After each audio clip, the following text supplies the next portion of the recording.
Good evening and welcome to the Channel Studios here in London with your international news around the world in 5. The first person to be charged under Hong Kong's controversial national security law has been found guilty. Tong Ying-Kit was found guilty of inciting secession and terrorism after riding a motorbike into police officers and flying a flag calling for Hong Kong's liberation.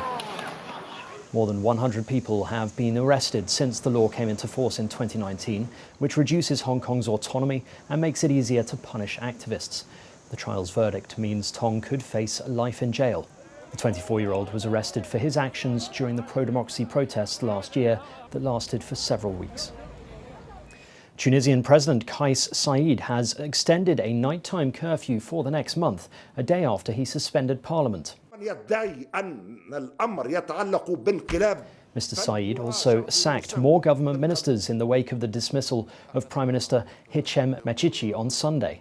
The president has denied accusations by the biggest political party, Ennahda, that he carried out a coup, insisting he acted according to the constitution. Mr. Saied urged people not to take to the streets to protest. Dozens of Afghan soldiers have returned to Afghanistan after taking refuge in Pakistan last week. The 46 soldiers had sought refuge after losing control of military positions across the border following advances by Taliban insurgents. Hundreds of Afghan army soldiers and civil officials have fled to neighbouring Tajikistan, Iran and Pakistan in recent weeks after Taliban offensives in border areas. At least 6 police officers in India have died after police from 2 states fired at each other. The unusual incident happened along the border between Assam and Mizoram states in northeastern India. Officials from both sides, including chief ministers, have accused each other of provoking violence. The firing incident follows months of simmering tensions over a long-running border dispute between the 2 states. Meanwhile, the chief of India's weather department says climate change is to blame for extreme rainfall, causing deadly flooding across western Maharashtra and other parts of the country. People are clearing up in the aftermath of severe flooding, which forced authorities to move over 230,000 people to safer places. Footage from Kolhapur showed farm machinery and diggers totally submerged in flood waters. Scientists have long said that climate change will lead to extreme weather conditions. It comes after the army was called in to evacuate residents stranded by severe flooding in China's Henan province, and as beds were carried by staff from a hospital in Myanmar, where heavy rains are worsening an already dangerous COVID-19 outbreak. North and South Korea have restored a communication hotline that was cut off by Pyongyang in 2020.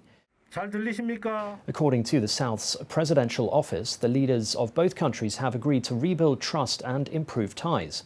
North Korea cut the hotline in June 2020 as relations soured after a failed summit between the 2 countries. At least 1 person has died and 12 others have been injured in Germany after an explosion at a chemicals park in Leverkusen.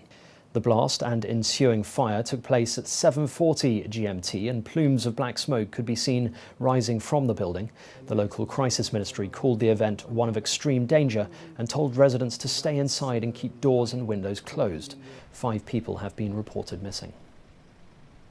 A sandstorm as high as 100 meters has engulfed several northwestern cities in China. Dramatic footage released by Chinese state broadcaster showed giant clouds of dust enveloping the ancient city of Dunhuang and Aksay Kazakh Autonomous County, which are both located on the fringes of the Gobi Desert.